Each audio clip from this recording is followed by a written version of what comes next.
Hello and welcome to Ingoop Health, the digital sessions. I'm Kiki Korshuk, the editorial wellness director here at Goop. I'm joining you from my kitchen / living room in Los Angeles. I'm glad you could all join us for the live class. If you've been here before, we've been doing these sessions mostly on Wednesdays with some of our favorite healers, thought leaders, and experts. You can check out all our past sessions right here on this page. We have a sound bath, a class on intimacy and desire, a bunch of workouts. Last week, my mom's favorite person in the world, Meat, was on here teaching a class on purpose, which you can check out. And we're continuing to raise money for the NAACP Legal Defense and Educational Fund. If you donate already, thank you so much. And if you haven't, you can do so at any point and even after the session right here on this page. So today's session, Laura Rubin is a creativity coach and the founder of AllSwell, which hosts workshops and one-on-one sessions that essentially helps people see how much they can get out of just a pen and a piece of paper. I did a journaling workshop with Laura a couple of years ago, and it was really fun. I'm excited for you guys all to try it today. Laura believes that journaling, like any mindfulness practice, can help us unplug, slow down a little, and spark creativity, which are three things that I think you'll all get out of today's session. So the workshop is about 40 minutes. You don't need any experience. Laura's going to talk a little bit about the benefits of a journaling practice, and then she's going to get into three very different writing prompts. Also, again, this is a live session, so Laura can answer your questions in real time. There's going to be a chat box most likely on the right hand of your screen, just if you maximize it, and the Goop team will be funneling questions that you ask over to Laura. So if you feel stuck or if you need clarity, let us know. All right, enjoy. Thank you guys all for joining, and we'll see you later. Bye. Hi, welcome. Thank you so much, Kiki, for that lovely introduction. My name is Laura Rubin. I am the founder of AllSwell Creative. Thank you to Goop for creating this platform, this space for us to commune, but mostly thanks to each and every one of you for prioritizing your wellness and your creativity. As you will find out through our time together, those two things are inextricably linked. So some of you may already have a journaling practice, some may be completely new to the experience of mindful writing. You are all welcome here. We will get you set up with a toolkit of different accessible exercises so that you get the most out of a regular pen to paper practice. Now, I'm a lifelong journaler. I started journaling when I was 8 years old, when a family friend gave me my first journal. It said Dear Diary on the front. It had a little gold lock on the side, very predictable, very appropriate for an 8-year-old girl. And I started journaling then, and I haven't stopped since. Now, through my career and through my personal experiences, I have gotten so much out of my experience of putting pen to paper. And I like to both write and draw. Sometimes I want lines. Sometimes I want the expanse of a blank piece of paper without lines. So I was out in the marketplace looking for one lightweight notebook that had room for both things, and I couldn't find them, so I made them. And that's where the first AllSwell notebook came from. As you can tell on the inside, there's lined paper and unlined paper. And you can treat yourself to one of those on the Goop website. What I found out through creating this notebook for myself is that it's really important to choose your tools with intent. Today, do you feel like having the consistency of lines, that kind of container? Or do you want the permission, the wide open space of no lines? And you get to choose that. You get to choose whether you want the permanence of ink or you want the built-in nostalgia and permission of a pencil with an eraser. Those small choices all add up to incrementally making your pen to paper experience into more of a ritual. You are choosing it with intent. You are claiming it. These small things add up to being your allies, your friends through this process. So as you consider your ongoing pen to paper experience, think about that. Choose the tools that work best for you. So as I was mentioning, lifelong journaler, but it wasn't until I started AllSwell that I dug into the really significant body of scientific research that supported this thing that always felt good for me. I always knew that I was a better version of myself when I journaled, but it wasn't until that I dug into all the empirical data around it, that I understood that this thing that's so accessible has all of these incredible benefits: mental, emotional, and even physiological benefits. It does everything from help diminish depression, it helps curb anxiety, all those things available through pen to paper. Now, in terms of the physiological benefits, it helps strengthen your T lymphocytes, which is essentially the backbone of your immune system. It helps curb asthma. It helps speed wound healing. All of these amazing attributes simply through keeping a journal. And that's when I realized that I really needed to share this more widely with as many people as I could. So I started hearing back from the consumer marketplace that they loved the journals, but they didn't know how to use them, or they felt constrained in some way. They said that they felt like perhaps they thought they were bad at journaling, or that they were doing it the wrong way, or that they were a little hesitant. And that's where the workshops came from. So I channeled all my experience as a creative director, a journalist, and an editor, and I put together this curriculum. And now I have led these workshops, hundreds of them, all over from Tahiti to Montauk to Malibu to boardrooms in Manhattan. And it is a true pleasure to be sharing this time and space with you. So let's write. We are going to start out with an exercise called a gratitude list.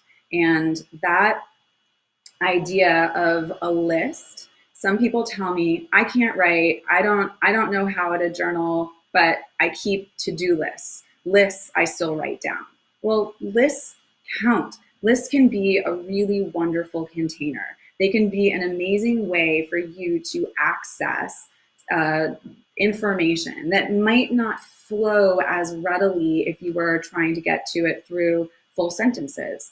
And what I want you to remember in terms of using your journal, there is no third-party reader. There is no audience. You don't have to ever read your journal again if you don't want to. Sometimes it's good just to purge, release, close the notebook, and walk away.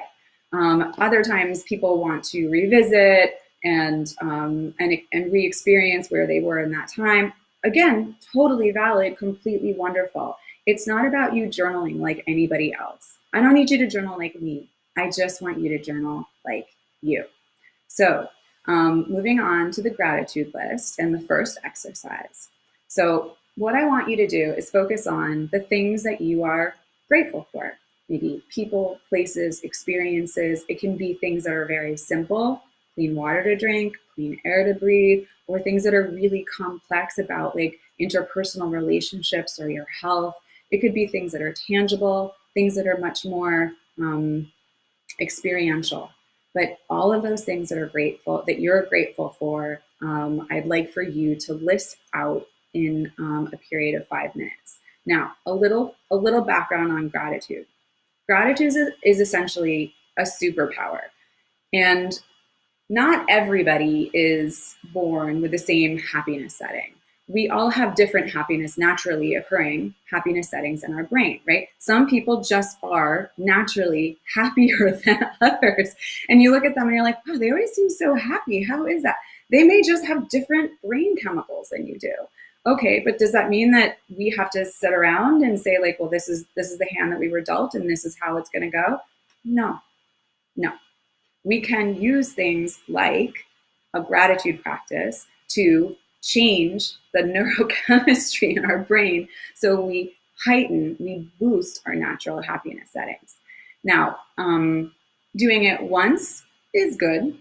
Doing it multiple times is better. It's just like brushing or flossing. So I want you to take this time. I'm going to keep time for you. We're going to have some groovy music played that the Goop team pulled, so you'll have that in the background. And then when we come back together in 5 minutes, if you have any questions about the experience or feedback, I look forward to hearing it. Thank you. 5 minutes.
Okay, welcome back.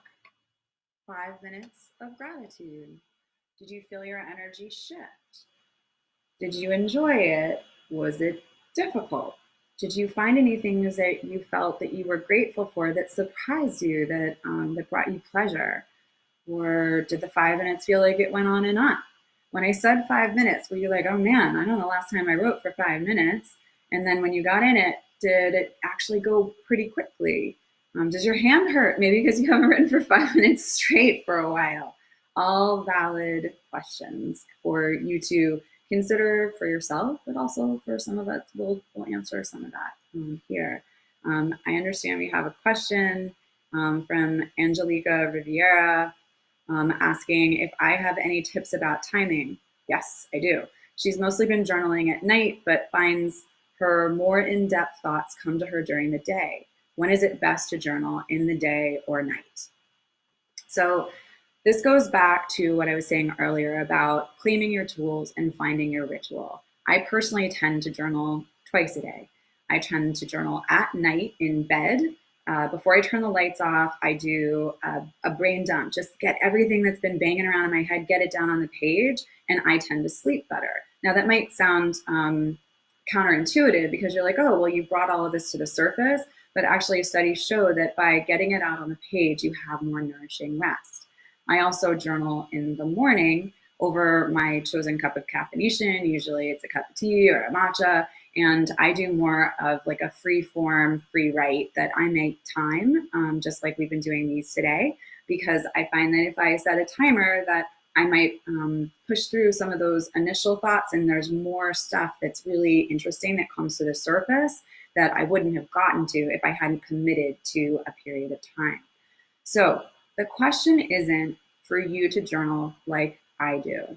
Angelica, if you find that there is a particular time of day when you are most creative, then I want you to play around with creating your ritual, right? I've just described mine.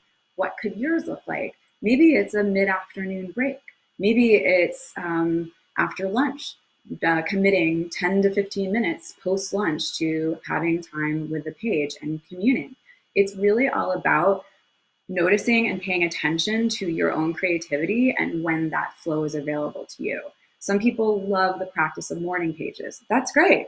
It's all about you paying attention to what works for you, because the more likely you are to enjoy the experience, the more likely you are to repeat the experience. And again, going back to that brushing and flossing analogy, if you brush once, well, it's better than not brushing, but we really need to brush on a consistent basis. So thank you for your question. Oh, okay, we've got another one. What do you suggest if your gratitude list is bringing up painful memories? So that's pretty understandable. I think that we all need to have the understanding that there's a lot going on right now, and to be okay with there being a lot going on, because emotional dust bunnies put under the sofa or under the bed, they just turn into dust elephants. White knuckling it is not a recipe for emotional health. And so the idea that you are actually purging and letting these things come to the surface, that they come up during your gratitude list, is actually healthy, because now you're having a place to name, identify, and process emotions. Now, you don't have to do it alone. You can reach out to a buddy, a friend, a professional if you want that additional support. The whole point here is that you are actually able to answer the question, how am I? Right? People ask each other all the time, how are you? Well, do you even know? Have you checked in with yourself? How am I? And to be able to be more connected to that is part of the essence of what we're trying to accomplish. So that's a really good lead-in for our next exercise, which is a sense check. So if you're anything like me, sometimes I end up feeling like I'm a brain on stilts. I just get super cerebral, and with all of this screen time as a way of communing with people, because this is the main way that we're able to connect, I am so in my head that I need to do things in order to drop down and be physically present for and with myself in my body. So what I want you to do is what I call a sense check. So to be more connected to all of your physical senses is helping you re-engage your observation, which is helping you then be more connected to your creativity and your imagination. Asking yourself, what am I tasting? What am I smelling? What am I seeing? What am I touching? What am I hearing? And yes, start with the easy ones, right? Perhaps it's how the pen feels in your hand, uh, how the chair feels underneath your body. Can you feel the support of the floor underneath you, the earth underneath that? In terms of sight, maybe it's the light in your room, but maybe the light changed since this morning, and have you taken the time to even take note of that or be aware of that? In terms of hearing, I want you to hear what you're hearing and then hear beyond the hearing. So as an example, what that means, right? So maybe it's the hum of your refrigerator that you hear first, but don't just stop there. Keep listening beyond that. And then perhaps you'll hear somebody, maybe if you're in an apartment building, shuffling to get their mail. Or if you're in a home, you hear somebody walking their dog in front of your house, and you can hear the jingle of their the dog's tags. Or maybe you're hearing a bird outside beyond the hum of the refrigerator, and these sounds actually start to stack. And use that ethos, use that lens for all of your senses. So you've got taste, scent, sight, touch, sound. Drop into your senses, be present with and for yourself. We're going to write for 5 minutes. Enjoy. I'll keep the time, and I'll let you know when we're done.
Okay, welcome back. Another 5 minutes. Did this one feel longer or shorter? Did you like more of the free write or did you prefer the list? No wrong answers. I am asking you these questions so you take note of what appeals to you so you're more mindful of it and more likely to come back to it. Now, the sense check experience is available to you anytime you're starting to feel a little spun out, feeling a little disconnected from your body. You can come back to this. Quick 5-minute exercise can help ground and support you. And also, you can feel that it helps slow your heart rate, drops your cortisol levels, and gives you, hopefully, a lovely and welcome sense of calm. So, in terms of questions, we had one come in during a writing exercise. T. Hutchinson says that he is often worried about someone reading his journal. How does one overcome that fear?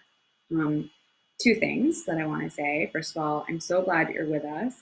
And we need men journaling. It is incredibly important. There's actually a study that came out of UCLA that all of the positive attributes that I mentioned, mental, emotional, and physiological, as they relate to keeping a journal, they are 50% greater for men.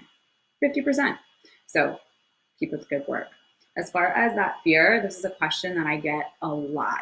And it's often grounded in some experience that happened earlier in childhood where maybe their mom or a boyfriend read their journal and transgressed that privacy.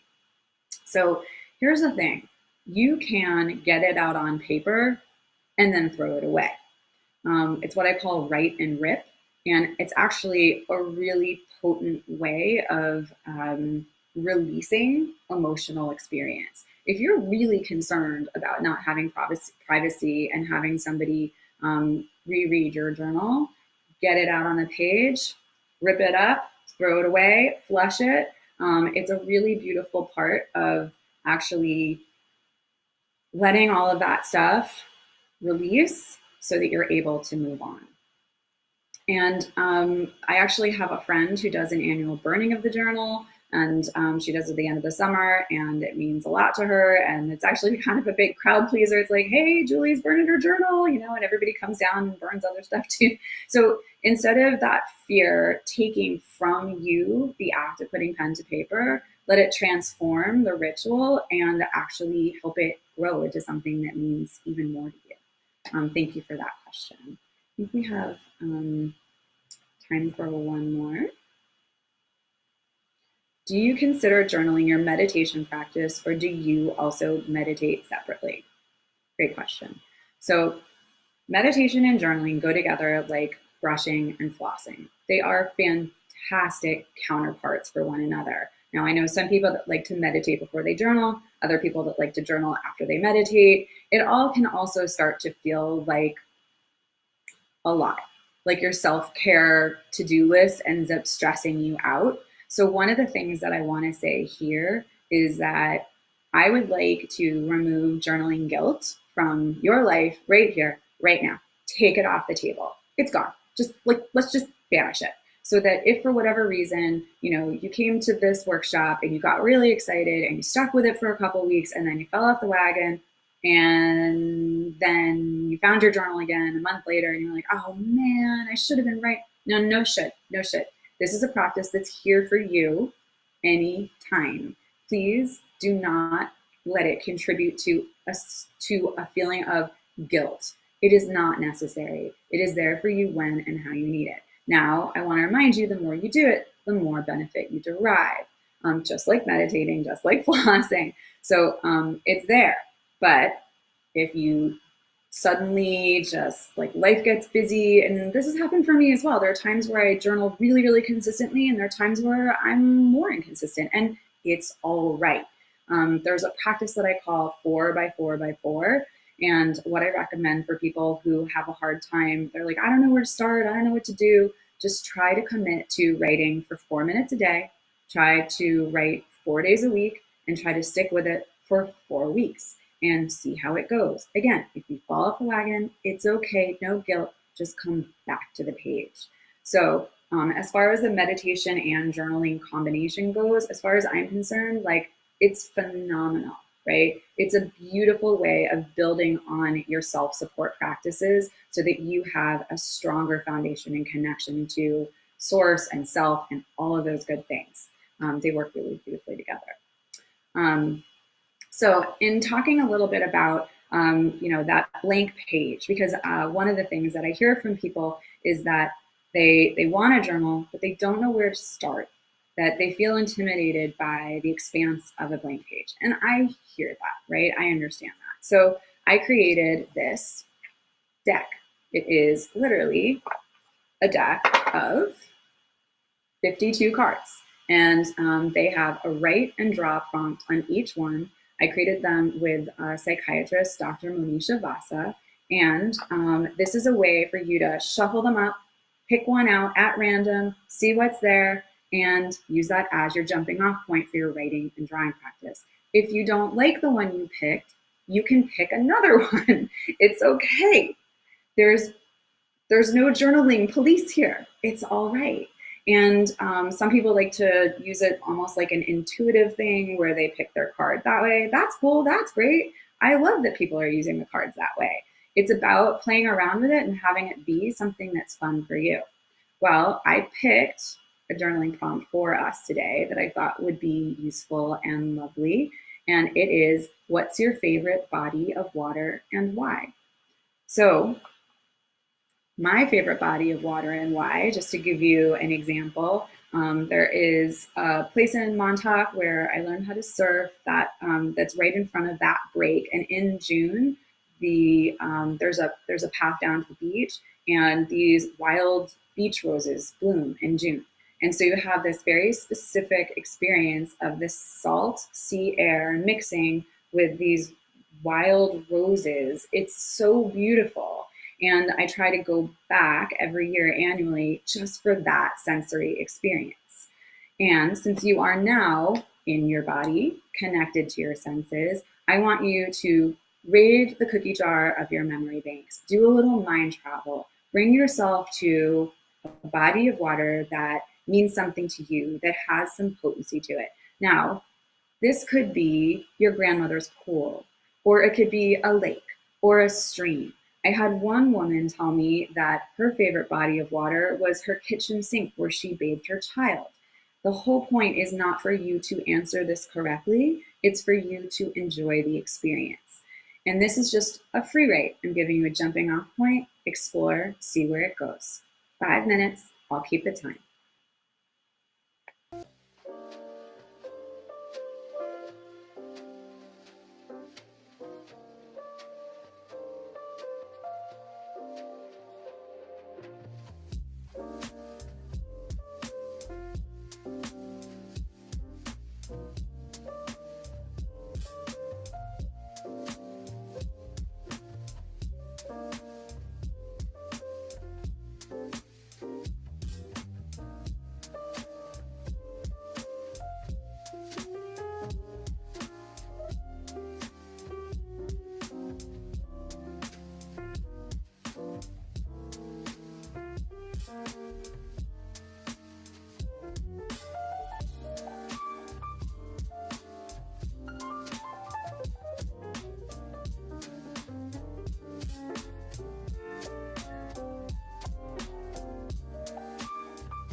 Okay, welcome back. Another 5 minutes. Did you love spending time by that body of water?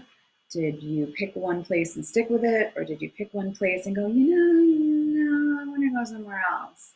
How do you feel? How was that experience of mind travel for you?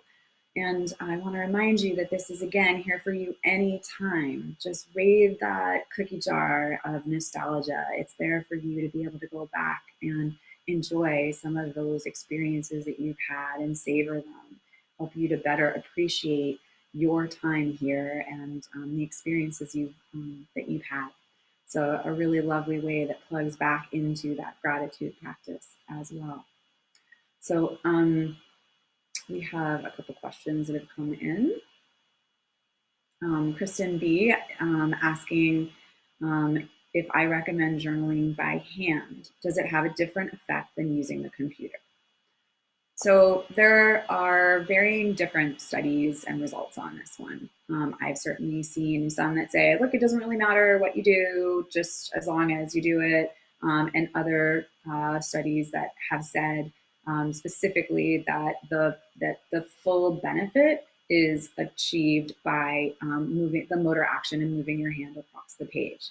Now, personally, my perspective is any form of self-expression is better than keeping things bottled up.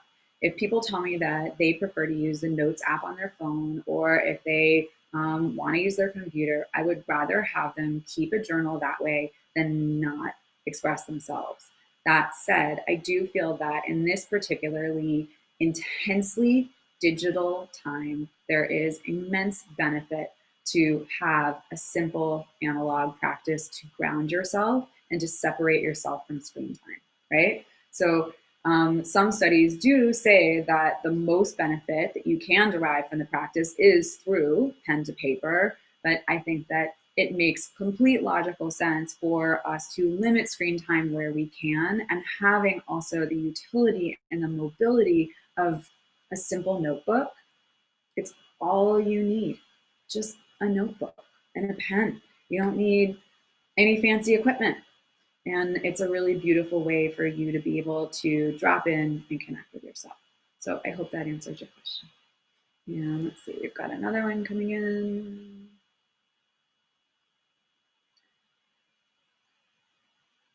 Do you recommend rereading your journaling, or is it better to write and put it away? Well, there's no wrong answer. I personally tend to write, keep all my journals, and not revisit them very much, because sometimes I feel like, well, why would I want to go swimming in toxic sludge? Like, ugh, I don't want to go revisit that stuff. But there are times where I think rereading can be immensely helpful. Now, one exercise for you to consider is something that I call heat seeking, for you to go back and reread what you wrote. And instead of using that critical voice, like starting to copy edit or saying like, oh, I could have written this better. You don't need to sound like Hemingway. You don't need to sound like Sylvia Plath. All you're trying to do is sound like yourself, right? And to reread and pay attention to your own words and see perhaps if there's a certain word or phrase, words or phrases that are popping up off the page that have a little bit more heat or resonance, circle them, underline them. It's a way of being present to your own writing, but starting to silence some of that critical voice that is really the enemy of creativity. You need to be able to turn the tap on. You can go back and edit if you decide that's something that you want to do, but it's about just turning that tap on and letting things flow from there. So we have now stocked your toolkit with, let's see, we've got lists, gratitude practice.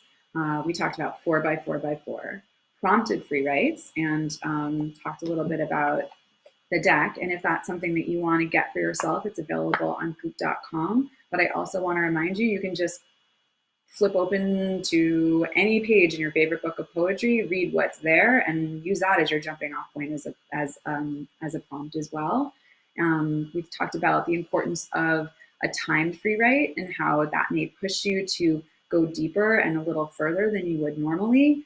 And finally, we just mentioned heat seeking. So you now have this quiver of tools available to you. And I want you to just explore them, try them out, see what works for you, explore the time of day, see what rituals you want to create that are going to best serve your consistency with the practice.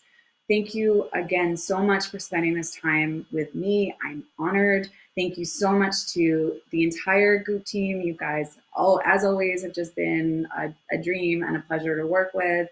And I personally respond to every DM on the AllSwell Creative Instagram channel. So if you happen to hit any speed bumps or need any additional support, you can reach out to me that way. And most of all, keep writing. Thank you guys so much, and be well.